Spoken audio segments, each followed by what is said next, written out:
Today, I'm going to talk about my marriage story full of laughter and anger. So please listen to me. My name is Ella. I'm 27 years old. I work in the fashion industry.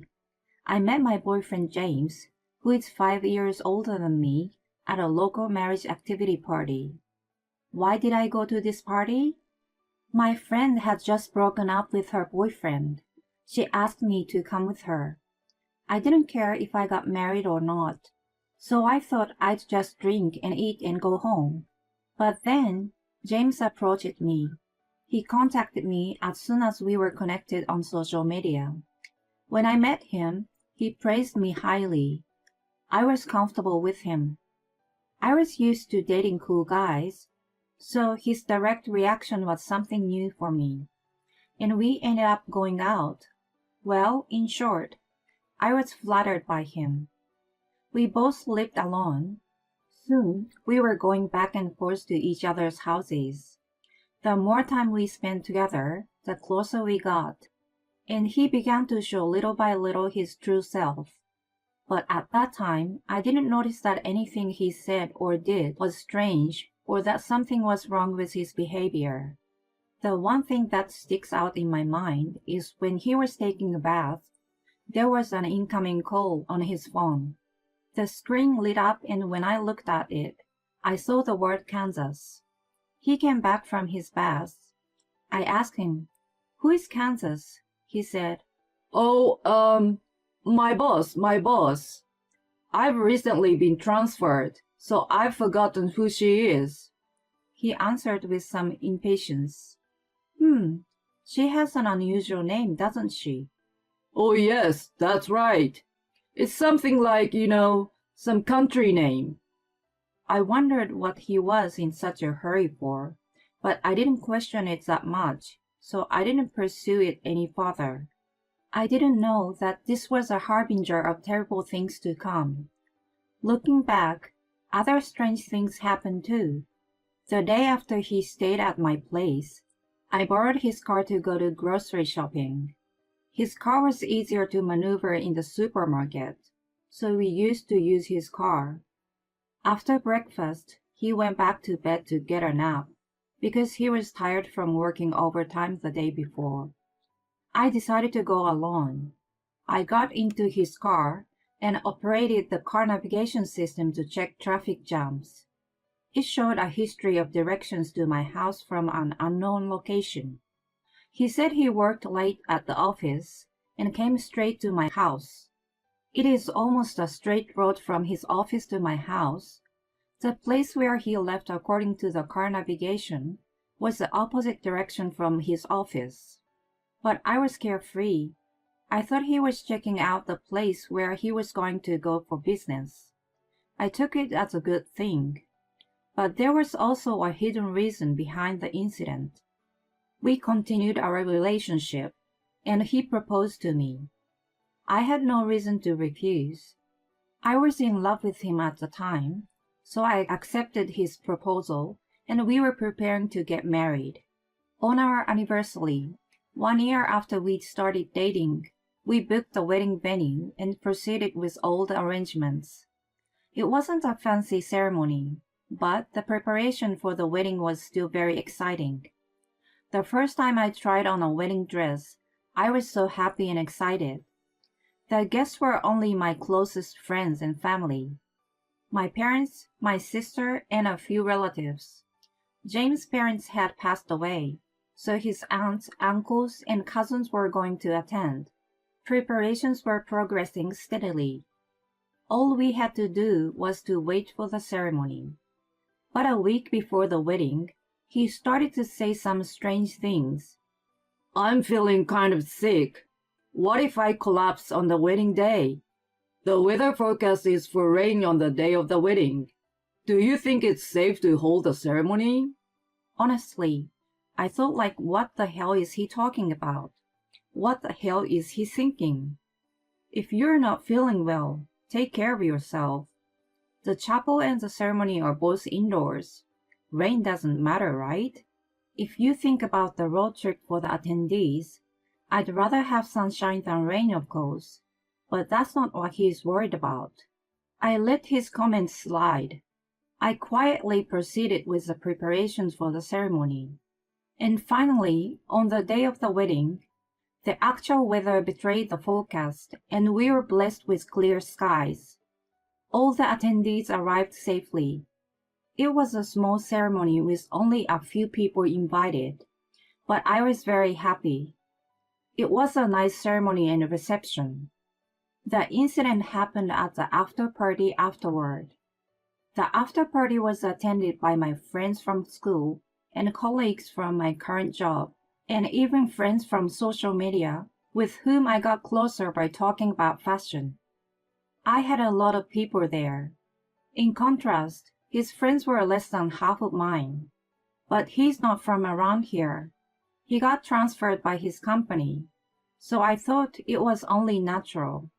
He took the microphone to greet the start of the after party. He took a deep breath and said loudly, I'm sorry. I have a wife and child. That's why I can't marry you, Ella. The room was quiet for a moment, but soon the crowd started to shout in anger. But he told me in no uncertain terms, I'm sorry. Please forget about this marriage. It never happened. I will return the congratulatory gift to the people who came to the wedding, and I will pay for the wedding. He said it just like that. He ran out of the restaurant where the after party was held and never came back. I was surrounded by my friends. They comforted me. They expressed their anger. Some of them even cried for me. Thank you. But don't cry for me. I've asked the restaurant to prepare something delicious for you. Now we should drink and have fun. Let's laugh a lot together. I opened a bottle of champagne with a few of my friends and drank a lot while pouring the champagne. While my friends and I were screaming in desperation, his friends had all disappeared. I mean, the groom said all that stuff and ran off. They couldn't stay here, right? I was convinced like that. But later, it turned out that this wasn't the only reason they left. After the after party, where we laughed a lot and made a lot of noise, I took a cab home by myself. Fortunately, we decided to move into our new house after the wedding, so I could go back to the house I had been living in. We have already signed the contract for the new house we were supposed to live in together, but I need to cancel it. He said we would do the registry of our marriage after the wedding. Maybe it was because he already has a wife. I have to return the congratulatory gift as soon as possible. Who did I leave it with? I had to get in touch with him, so I took my phone. On the screen, he and I had big smiles on our faces. I remember that I had set my wallpaper to a photo of him and me. The lock screen is a picture of our first date. After unlocking the screen, I see a picture of us on our vacation at the beach. I was so happy at that time. As soon as I thought like that, tears filled my eyes. I was finally able to cry when I was alone, whining and crying like a child. My head ached from crying so much, and I began to feel heavy with swollen eyelids. Don't think I'm going to let you get away with this. I will never forgive you. I mumbled in a low voice, full of anger. After that, my memory was cut off.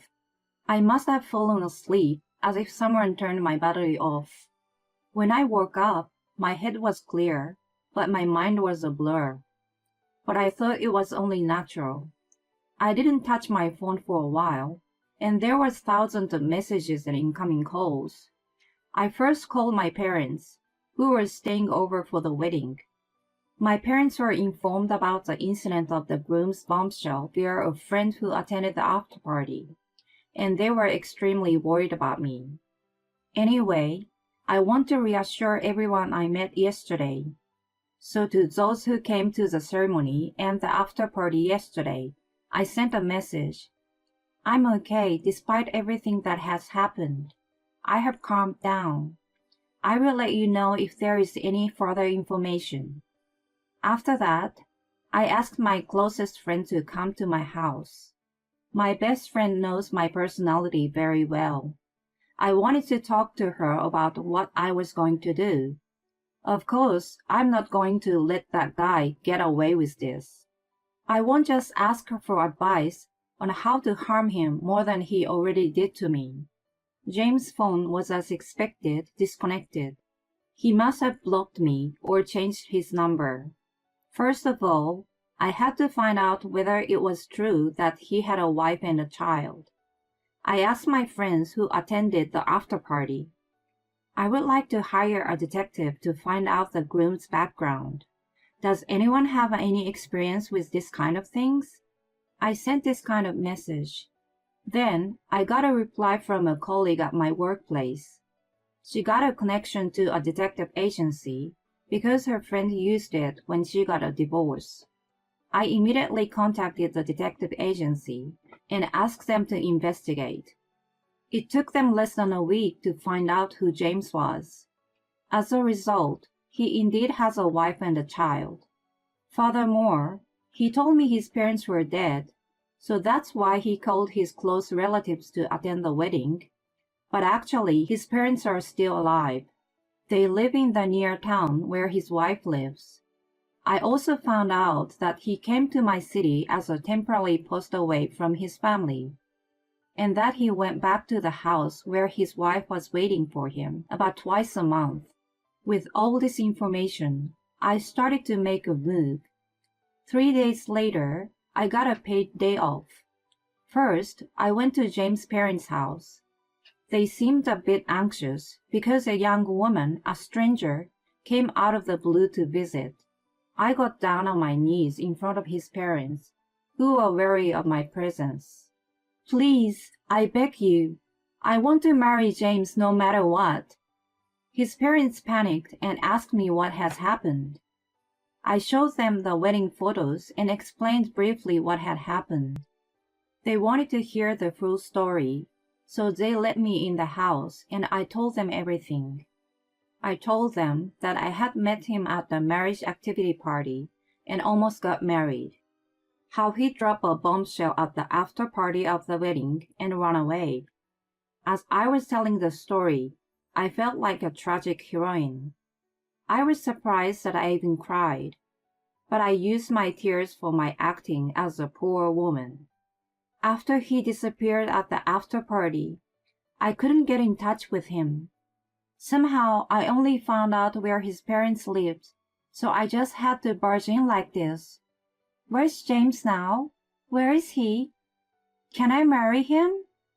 And then his parents looked at each other and said, I'm sorry, but James indeed has a wife and a child.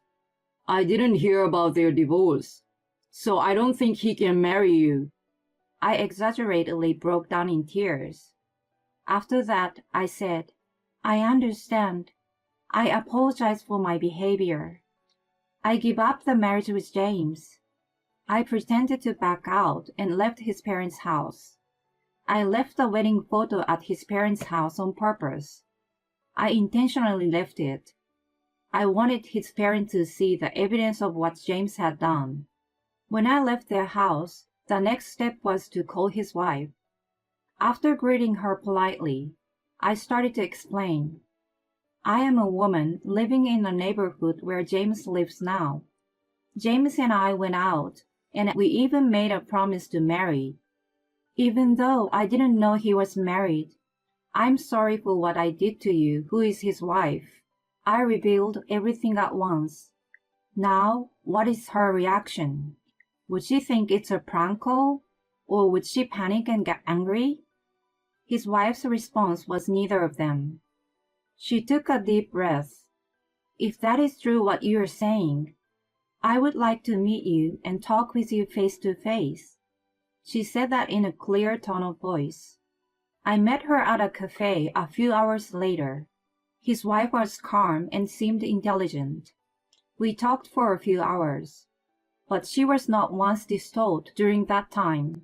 We exchanged our contact information for the future and parted ways.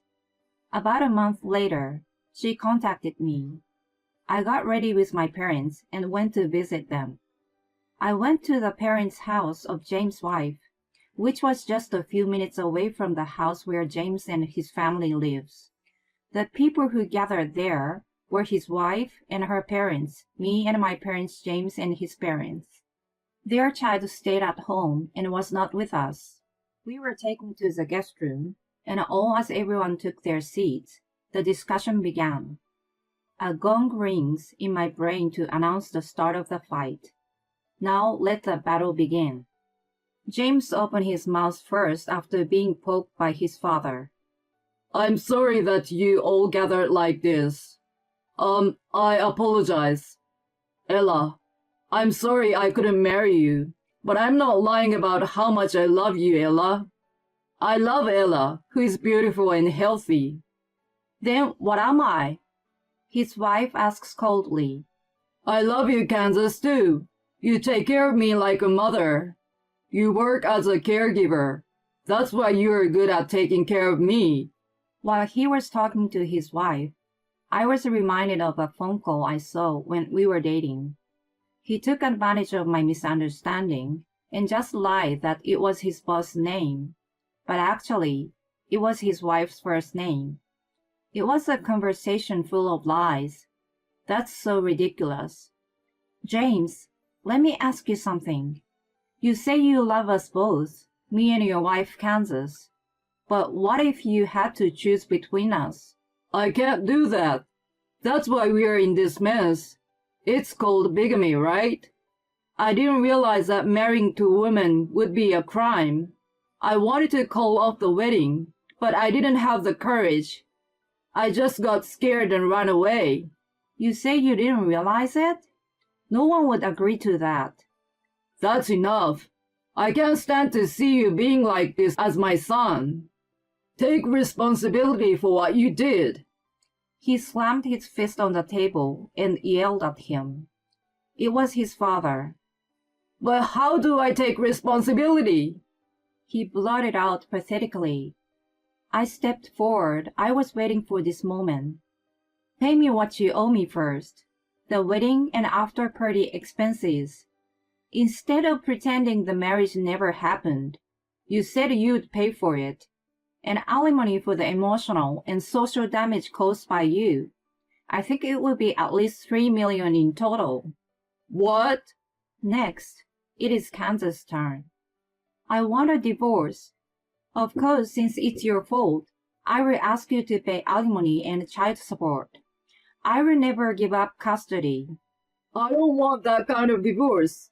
I don't want to be separated from our child. Besides, if something happens to my parents, who is going to take care of them?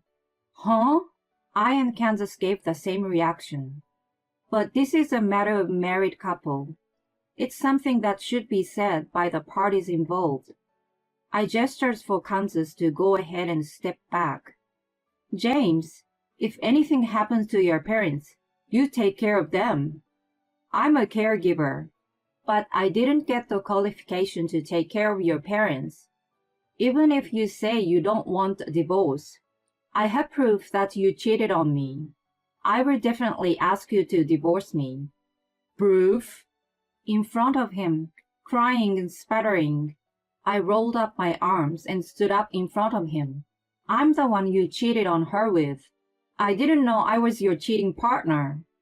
There is plenty of evidence that you and I almost got married. Besides, you also had other women besides me. How did you know? It wasn't me who found out about the affair with the woman he met through a dating app, but the detective who did the background check on him. The detective was following him to check out his home. It just so happened that he saw him going into a hotel with a woman other than his wife. So I asked him to investigate the affair incidentally. You are so sloppy. You went on dating apps and talked to girls. You lied about being single again. Now that I think about it, you even set your car navigation system to take you from a motel to my place. How could you do such a terrible thing? And then you tell us you love us. Who would believe that?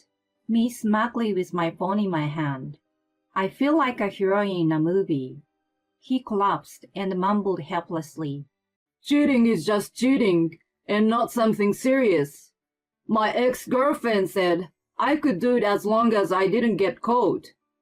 That might have been fine with your ex-girlfriend, but it's not the same with me or Kansas. I'm not like that, and neither is she. Ella and Kansas, you are two very different types. I love you both.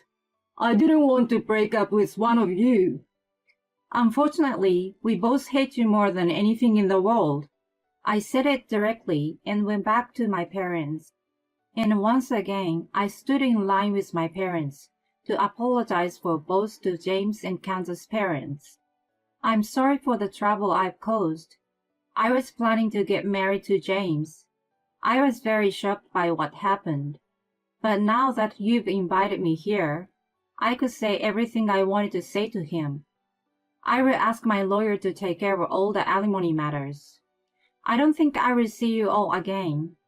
Even though I didn't know, I'm so sorry for the damage I've done to you and your relationship. I'm truly sorry.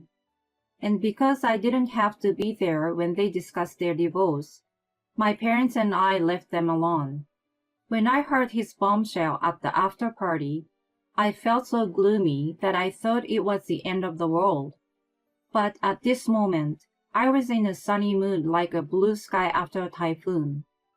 I took up my phone and sent a message to all the members of the after party. A lot has happened, but it's all over now. The sky is clear. I'm fine. Let's have another drink together soon. I will give you the details then. So what happened to that lousy guy? He paid me for everything. Maybe his parents took over for him. My best friend and I are relaxing in a room at a luxurious hotel, glasses of wine in hand. We are going on a little getaway when it's all over. That is what she promised me during that incident. I agreed to the plan. Hey, Ella, that's not what I meant. I've heard before that you received money from that man. I mean, that guy. Didn't he suffer some kind of punishment or something? I heard he's being hurt enough to deserve what he's done. My friend said with a twinkle in her eye. Tell me more. I told her what I knew. The cost of the wedding, the alimony to me, and the alimony to his wife after their divorce was finalized, and child support. That alone would be quite a lot of money. Plus he had debts. All of the groom's relatives and friends who came to the ceremony and the after party were all paid agents. Because of the number of people who attended, the bill from the agency was quite a lot. He couldn't pay it with his savings, so he borrowed money from a bank. The address of his parents' house was changed to a rental apartment. Kansas said he must have sold the parents' house to pay off the debt. Wow, that guy's parents went through a disaster. True, but they made sure they get back the money he owes them.